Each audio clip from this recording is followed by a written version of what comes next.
A paz do Senhor, A adolescentes. paz do Senhor, adolescentes. Glória a Deus por mais essa aula. Estamos iniciando mais uma EBD da Sala dos Adolescentes da Igreja Assembleia de Deus, Marcas do Evangelho. Estou aqui com a minha esposa. Tudo bem, Adriana? Tudo bem. E vocês? Tudo bem com vocês? Estamos iniciando mais um trimestre. A nossa revistinha nova, A História do Povo Escolhido. Revista maravilhosa, tenho certeza que vocês vão gostar muito de estudar essa nova revista. A nossa lição de hoje tem por título De Escravos a Povo Livre. A nossa lição de número 1. Isso aí, todo mundo já está com a sua revista aí, já está com a Bíblia em mãos, né? Espero que vocês estejam acordados, já são 10 horas da manhã, todo mundo desperto aí para poder aprender um pouco mais a palavra de Deus. Amém. Espero que vocês estejam animados com essa nova revista. Eu estou animado, você está animada, Adriana? Animadíssima. Então nós vamos começar orando. Sim. Vamos pedir ao Senhor que fale conosco nesta manhã. Senhor, nós te agradecemos porque o Senhor tem sido um Deus, ó Pai, que nos ajuda, que nos dá entendimento sobre a sua palavra. Nesta manhã eu peço que o Senhor venha visitar os nossos corações, as nossas mentes. Abra o nosso coração para que possamos entender um pouco mais de Ti, Senhor, e do que o Senhor quer para as nossas vidas. Que o Senhor possa fazer morada nos corações dos adolescentes. É o que nós pedimos nesta manhã, em nome de Jesus. Amém. Amém. Então, adolescentes, vocês me acompanhando aí na nossa revistinha, vou fazer uma pergunta para vocês. Como o povo de Israel se tornou escravo no Egito? Esse é o assunto da nossa lição de hoje, né? O contexto bíblico do período da escravidão do povo hebreu. Então, como o povo de Israel se tornou escravo no Egito? Bom, na revistinha anterior, nós estudamos, né, sobre a vida de José. E José, ele foi, como posso dizer, ele foi o jovem que deu início a tudo isso, o sonhador José, que deu início a tudo isso, por meio de José, que os hebreus foram parar no Egito. Então, recordando aí, adolescentes, um pouquinho com vocês, José foi o 11º filho de Jacó, filho da velhice de Jacó, filho de Jacó e Raquel, muito amado pelo seu pai e invejado pelos seus irmãos. Recordando um pouquinho a história, vocês já conhecem, mas nós temos os visitantes, né, que estão nos acompanhando, alguém que porventura não conheça, nós vamos fazer um resumo da história. Então, como preferido do seu pai, muito invejado por seus irmãos, principalmente depois dos 2 sonhos lá que José teve, né, onde ele, nos sonhos, via que toda a família, né, se curvava diante dele, e quando ele contou isso, ele despertou ainda mais inveja, ainda mais raiva nos irmãos, né? Certo dia, os irmãos estavam lá, cuidando do rebanho, e Jacó manda José até eles. E os irmãos veem ali uma oportunidade de se livrar de José. Eles queriam realmente matar José. Mas Rúben, o irmão mais velho deles, não concordou com isso. Contudo, eles venderam José para uma caravana de midianitas, ismaelitas, que passava por ali. E depois José foi vendido para Potifar, que era funcionário lá do faraó. E assim José chegou ao Egito como escravo. Logo que José chegou ali, ele foi trabalhar na casa de Potifar. Ele começou a trabalhar e a prosperar ali na casa de Potifar. Porém, adolescentes, ali ele foi seduzido, vamos assim dizer. Ele tentou, a mulher de Potifar, melhor dizendo, tentou seduzir a José. Mas José, ele não cedeu, ele era crente, ele tinha princípios, e ele não cedeu à mulher de Potifar, as investidas ali que ela fez. E a mulher de Potifar, para ficar bem com Potifar, fez o quê? Colocou a culpa em José. Ela conseguiu ficar com uma peça de roupa dele, e aquilo ali ela usou como prova para denunciar José para Potifar. E com isso José foi parar na prisão. E lá na prisão, José conhece o padeiro e conhece o copeiro, e os dois têm no mesmo dia um sonho. E José, ele ouve os sonhos e interpreta os sonhos de todos os dois. É dali que a vida de José começa a mudar, né? Exatamente. Deus começa a dar o dom de interpretação a José, né, dos sonhos, né? Deus começa a dar, ele era muito jovem, e José começa a ter os dons de interpretação de sonhos. Começa ali interpretando os sonhos do padeiro e do copeiro, e isso vai levar ele a outros lugares. O padeiro morre, conforme a interpretação de José, e o copeiro é libertado. José pede, não esquece de mim não. Ele sai dali e ele não lembra de José por 2 anos. Até que Faraó tem um sonho, ele lembra, lá na prisão tem um rapaz que uma vez interpretou o meu sonho e tal. Aí Faraó manda vir José à presença dele. José interpreta os sonhos de Faraó. Não só interpreta, né, os sonhos das vacas gordas e das vacas magras, como ele também ajuda Faraó. Ele não só interpreta, como também ele dá uma estratégia a Faraó com o que fazer com aquele sonho. Tudo se cumpre, vem o tempo das vacas gordas, o tempo das vacas magras, e aí a fome chega, no tempo das vacas magras, à terra, e também chega a notícia de que no Egito tem mantimento, no Egito tem alimento. E isso, adolescentes, nós contamos essa história até aqui, porque aí a família de José vem para o Egito. Eles vêm em busca de comida, e depois eles vêm de mudança e são recebidos pelo rei, são muito bem recebidos pelo rei, porque, afinal de contas, era a família do governador, era a família de José. E aí, né, Adriana, que é importante, por isso que a história vem até aqui, para que vocês saibam como o povo hebreu, né, como os judeus foram parar no Egito. Então, foi através de José que eles foram parar no Egito.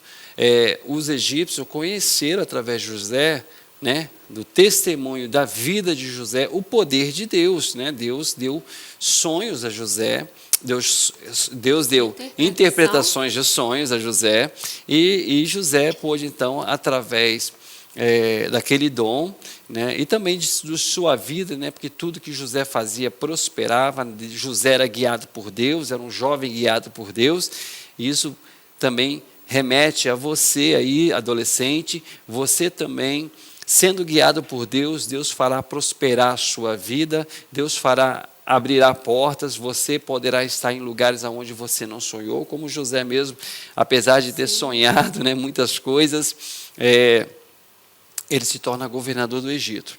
Mas passa isso tudo, né, Adriana? Sim. O povo judeu que foi para o Egito, ele começa a crescer muito. O número dos judeus aumenta muito. E os egípcios, eles começam a ver aquele número, começam primeiro a ter um pouco de medo, né? Porque eles crescem muito.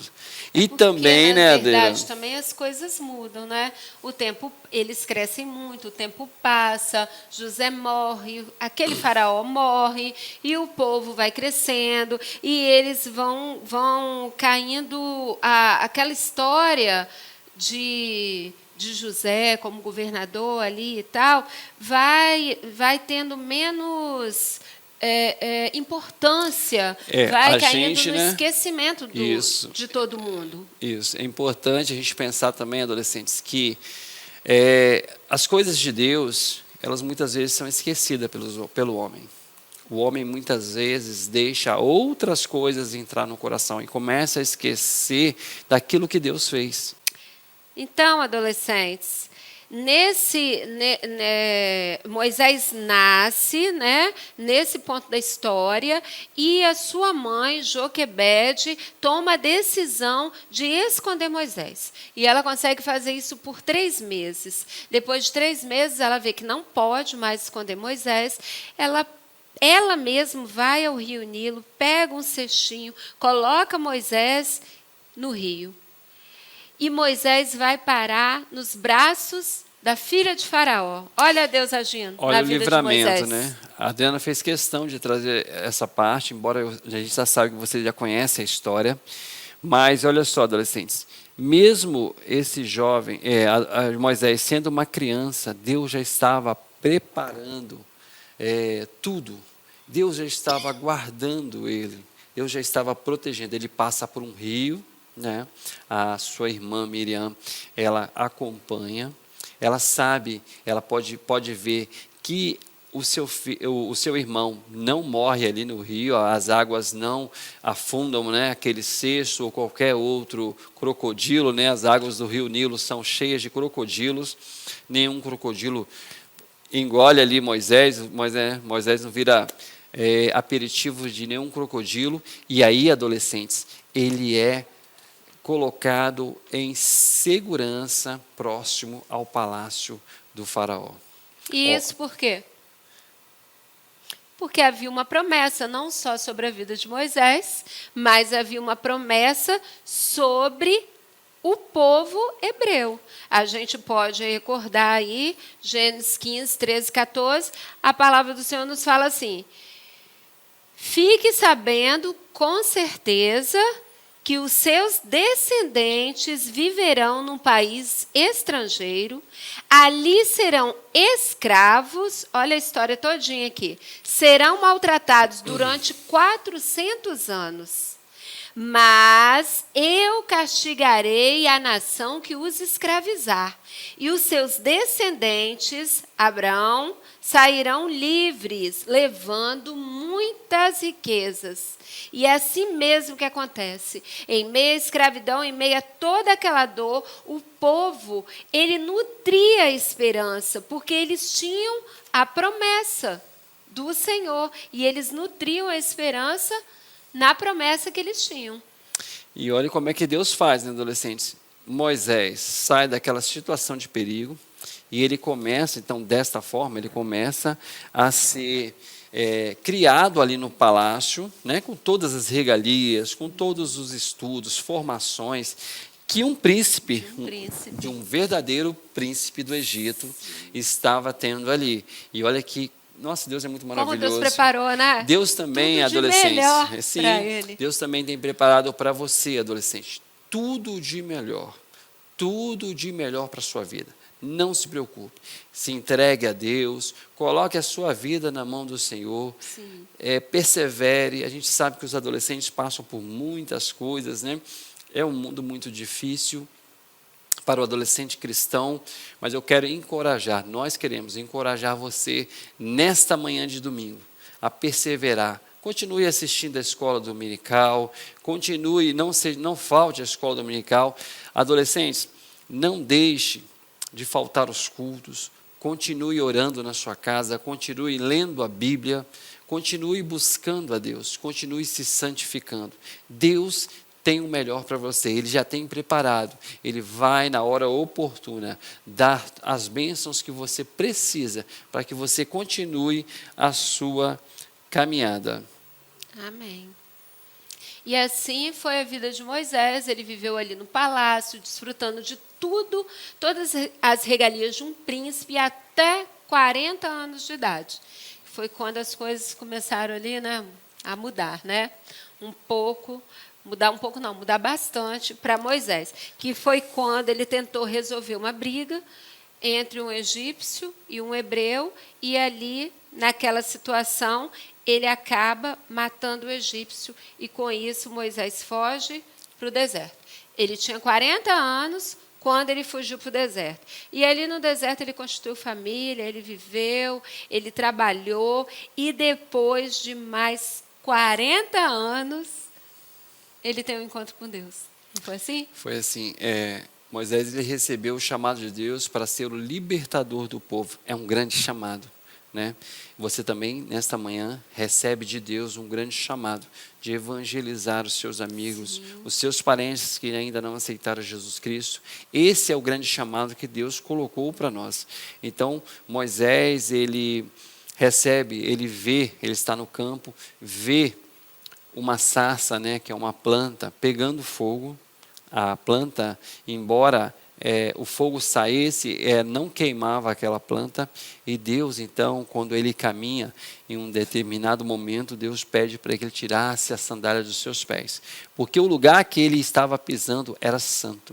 Olha que então, importante. Olha só, Deus, mais uma vez, exige de nós, preste bem atenção nisso, adolescentes, grave bem isso, pare tudo que você está fazendo aí. Deus exige de nós santidade, comunhão com Deus, receber de Deus aquilo que Ele quer nos dar. Precisa ser santo, precisa buscar santidade. Você deve buscar santidade a todo custo. Não importa se às vezes a gente está cansado, desanimado, busque santidade no Senhor, porque tudo que Ele tem para te dar, Ele irá te dar. Não é isso, Adriana? Sim, exatamente isso aí. Moisés, Deus tinha um plano na vida de Moisés, né? E Deus também tem um plano na vida de cada um de nós. E, às vezes, nós podemos não nos sentir preparados, não nos sentir, eu não sou especial, eu não tenho nada de diferente, eu não sei fazer nada de diferente, como que Deus vai me usar? Tem tanta gente que sabe isso, tem tanta gente que sabe aquilo, eu não sei nada, mas não é por aí não, adolescentes. Nós precisamos não ficarmos ansiosos por coisa nenhuma, porque as promessas de Deus sobre as nossas vidas é Ele quem cumpre. As promessas são de Deus, e Ele sabe o tempo certo, Ele sabe onde tudo vai acontecer para que o nome dEle seja glorificado. E Ele está no controle de tudo, e tudo vem dEle, porque é para Ele, é por Ele. Então, nós não precisamos ficar preocupados, ansiosos, no sentido pequenos, sentindo que a gente não pode fazer nada, porque Deus tem sim um plano nas nossas vidas, assim como Ele teve um plano na vida de Moisés. Então, adolescentes, Moisés recebe a missão, né, essa missão muito difícil, de libertar o povo que está escravo há 400 anos. 400 anos de escravidão. E ele precisa chegar diante de Faraó e pedir a Faraó, olha só, Faraó, vamos abrir um parênteses aqui. Faraó era considerado pelos egípcios e por muitos outros povos como um deus vivo na terra. Era o deus dos egípcios. Então, Faraó, ele era considerado um deus. Então, Moisés precisava chegar diante desse homem que se considerava um deus, né, claro, com D minúsculo, e pedir a ele que aquele povo que estava escravo há 400 anos, que ajudava na colheita, que ajudava na construção das suas casas, que ajudava, era mão de obra, né, que ajudava toda a economia egípcia, para ser liberto. É uma tarefa difícil. Muito difícil. Você pode pensar, professor, é difícil evangelizar. É difícil falar de Jesus. É difícil, muitas vezes, se santificar nesse tempo, né, nessa época que estamos vivendo. Eu quero dizer para você que a missão de Moisés era muito difícil, mas ele confiou em Deus. Deus deu orientações a ele, né? Foi ele e o seu irmão, que se chamava Arão. Sim. Os dois foram diante de Faraó e foram pedir que Deus libertasse o povo. E é importante a gente saber que agora é que começa, né? E a gente vai entender algumas coisas. Agora é que começa o grande problema. mas não tão grande para Moisés, mas sim para Faraó, porque Deus envia para eles 10 pragas, não é isso, Adriana? Mas Faraó aceitou? Não, o Faraó não aceitou, né? Ele aceitou, pode. Não, com certeza Pode não. ir, Foi ele bem aceitou, difícil. adolescente? Foi difícil, por isso que Deus Não, envia né? para eles 10 pragas, né? Moisés tinha motivo para estar com medo. É? Não é? Não era fácil. O que eu quero colocar para vocês, adolescentes, que não foi assim, que às vezes a gente lê e pensa, chegou lá, conversou, mas vamos tentar entender. Não foi fácil para Moisés. Ele tinha saído do Egito como fugitivo, tinha matado uma pessoa, e volta lá para pedir que a força do trabalho do povo lá fosse libertada. Assim, eu quero levar esse povo todo que trabalha, o povo escravo daqui. Não era fácil para ele estar ali diante de Faraó. Sim, não é isso? aí, né, ele recebe, então... E ainda recebe logo um não. E aí, Nem né, vou pensar, não. Deus, então, vai mandar para o Egito 10 pragas, 10 pestes, né?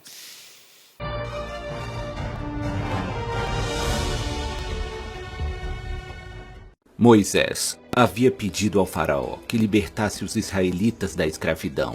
Fazia 400 anos que o povo eleito de Deus se encontrava sob o jugo dos egípcios. Mas o coração do faraó do Egito estava endurecido e por isso ele recusou o pedido de Moisés. A fé do povo de Abraão estava enfraquecida, mas Deus estava ao lado de Moisés e de seu irmão Arão. E estes seriam instrumentos de Deus para se fazer cumprir a promessa que Deus fez a Abraão e seus descendentes.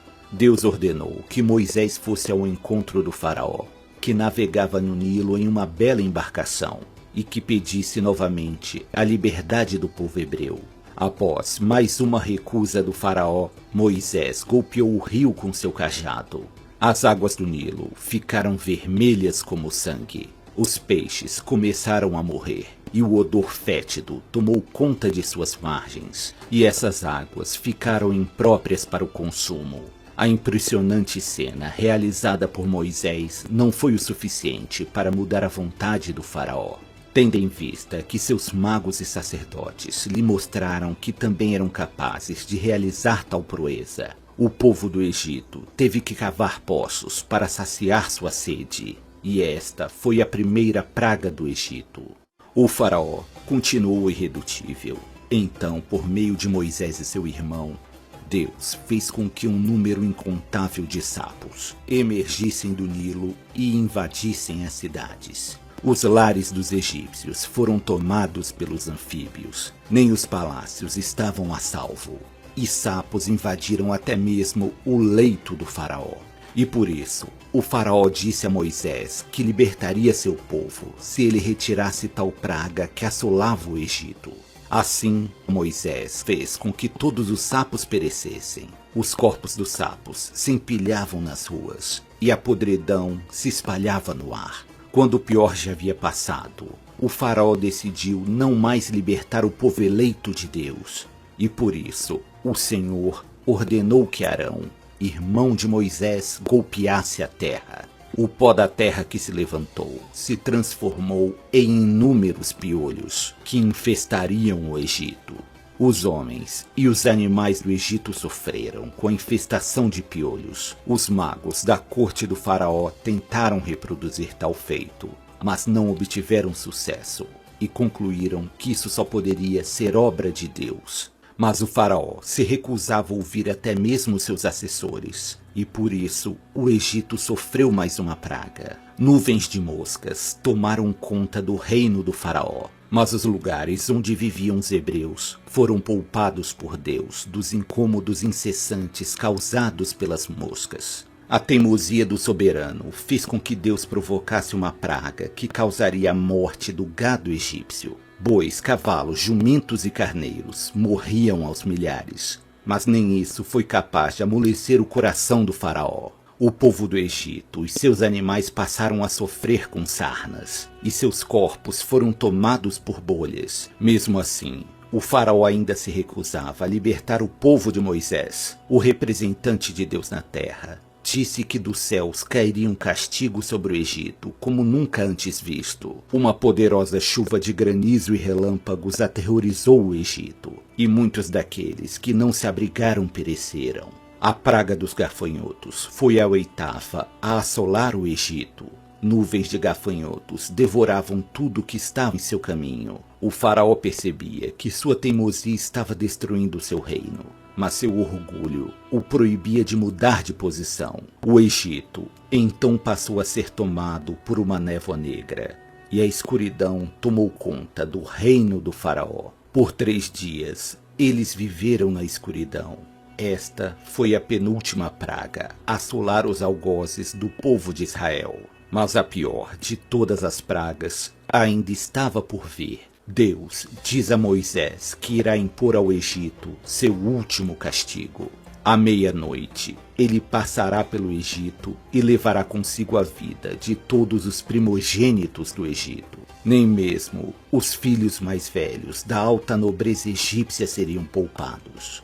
Deus diz que os prantos dos pais ecoariam por todo o Egito, mas o povo escolhido de Deus escapará ileso de tal morticínio. Deus orientou o povo de Israel a sacrificar cordeiros e cabritos em honra a Deus. Com o sangue dos animais sacrificados, eles deveriam marcar a entrada de suas casas. Os hebreus depois deveriam assar e comer a carne do sacrifício. E assim celebrariam a Páscoa do Senhor. À meia-noite, Deus enviou o anjo da morte ao Egito, que visitou todas as casas, ceifando a vida de todos os primogênitos, poupando apenas as casas daqueles que haviam deixado a marca do sacrifício. Entre todos os que pereceram, estava o filho e herdeiro do faraó. A vontade inflexível do faraó havia sido quebrada. E ele finalmente cedeu aos pedidos de Moisés. Então, adolescente, vocês puderam ver no vídeo que aquela noite foi uma noite terrível, né? Vocês viram que a última praga, a praga dos primogênitos, foi terrível, adolescentes. Por quê? Porque Deus, ele tira a vida, né? Manda o teu anjo e tira a vida dos primogênitos do Egito. Mas com um porém, e aí é onde nós devemos depositar a nossa confiança sempre em Deus.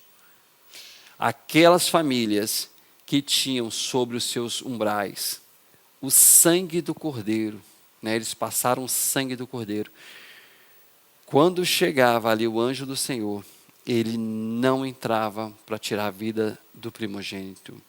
Deus então cobriu, né, através daquela ordem que ele deu de passar ali o sangue do Cordeiro. Eles foram cobertos pela proteção de Deus. E aí, adolescentes, nenhum judeu, nenhum hebreu perdeu o seu primogênito. Nenhum hebreu perdeu o seu primogênito. Agora, já os egípcios tiveram a pior noite das suas vidas, porque todos os primogênitos perderam a vida. Isso vai nos remeter à Páscoa. Não é isso, Adriana? Sim, exatamente. Então, adolescentes, após as 9 pragas, veio a 10ª praga, que foi a morte dos primogênitos, onde Deus deu livramento a todos os primogênitos dos filhos dos hebreus, e assim foi instituída a primeira Páscoa, que estava ligada, né, como nós acabamos de ver aqui, à 10ª praga do Egito, pois era necessário fazer o sacrifício de um cordeiro e marcar os umbrais das portas das casas com sangue, e esse sinal serviu de proteção para os primogênitos dos israelitas. E é importante, né, a gente pensar, colocar, né, adolescentes, que depois dessa Páscoa, da celebração da Páscoa, Deus então dá a vitória ao povo hebreu. Eles são libertos do Egito. Então, e Deus também vai ordenar, né, que o povo israelita comemorasse a Páscoa todo ano, né? Nós comemoramos a Páscoa também todo ano. para que nós lembrássemos da maneira como Deus livrou o povo da escravidão do Egito. Então, a Páscoa também, além de para o povo judeu, né, e também para nós, lembrar como Deus foi maravilhoso.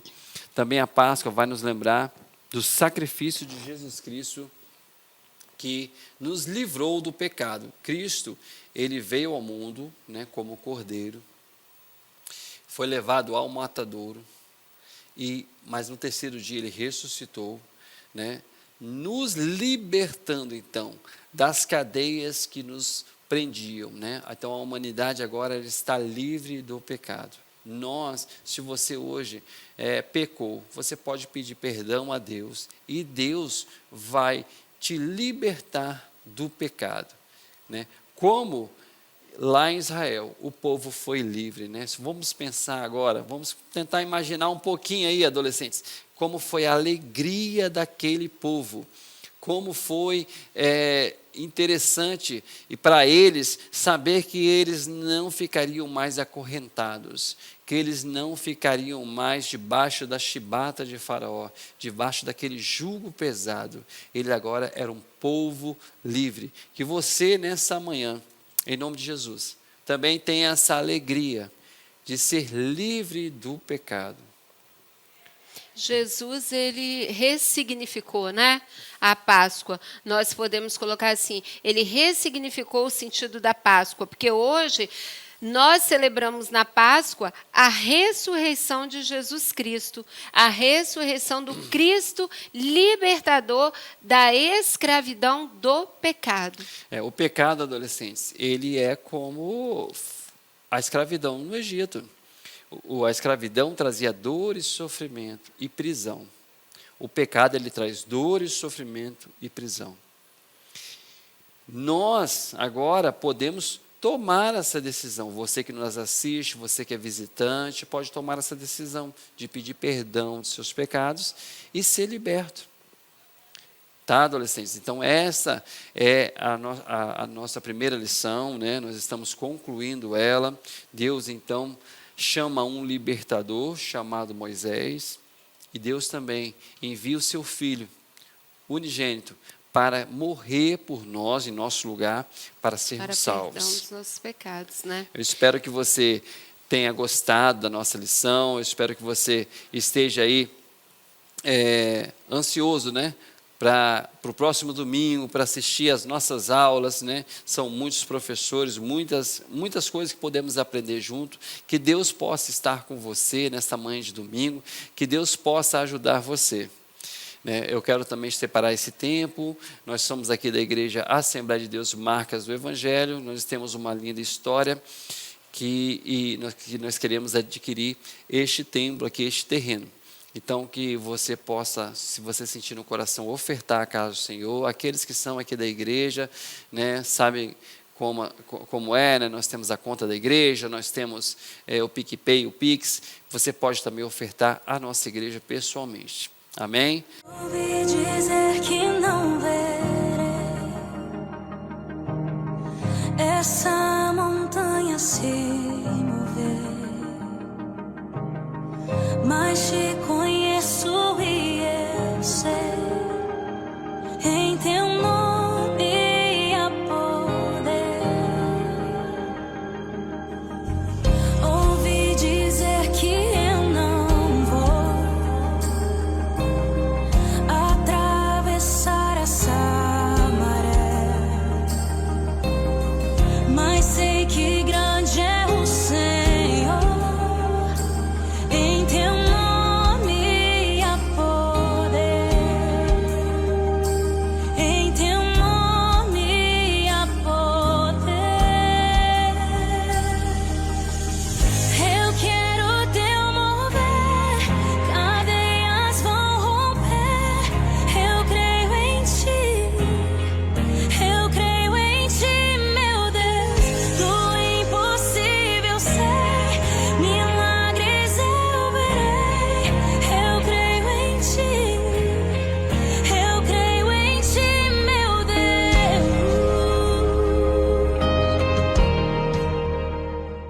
Vamos orar para encerrar? Vamos. Você ora, amor? Pai Santo, graças te damos por mais essa aula, graças te damos por esse momento de aprendizado na sua presença. Fala aos nossos corações, às nossas vidas, Senhor, que possamos, ó Pai, nos alegrarmos todos os dias, Senhor, com a sua ressurreição, ó Pai, que nos traz a vida eterna, Senhor. Muito obrigada por tudo. Dá-nos um culto abençoado logo mais à noite. Sê conosco, hoje e sempre, em nome de Jesus. Amém.